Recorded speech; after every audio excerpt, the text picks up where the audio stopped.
When the ice on Squam Lake in New Hampshire is at least 12 inches thick, workers at a rustic resort gather to take part in a winter tradition that's more than 120 years old. They harvest ice so that in the summer, guests of Rocky Walled Deep Haven camps can cool their water, soda, and beer bottles not in refrigerators, but in antique ice boxes.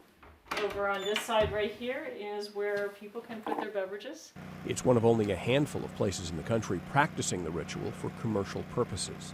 The camp's been around since 1897, and many of the families have been coming for generations. And people here who come here don't like to see much change. They like it to be a simple, quiet place, kind of like going back in time. Ice harvesting from frozen lakes was a big business in the 19th century, but 20th century refrigeration techniques mostly killed it off. Home refrigerators and freezers started replacing ice boxes in the years after World War I.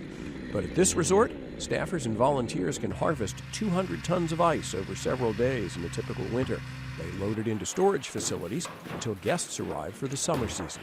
They set up everything yesterday, the ramp. Today we cut out the chute, and the big saw you see there cuts out 16 by 19 inch blocks.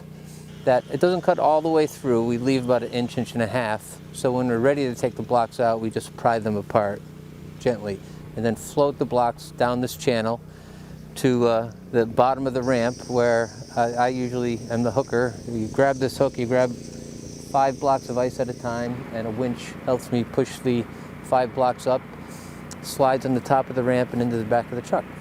When it's all done, the group collects as many as 3,600 blocks of ice. Obviously, spending this time and energy, we wouldn't have to do it. We could buy for blocks of ice.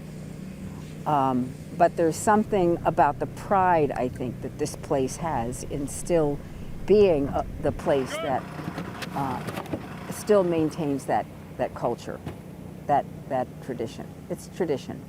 Warren Levinson, Associated Press.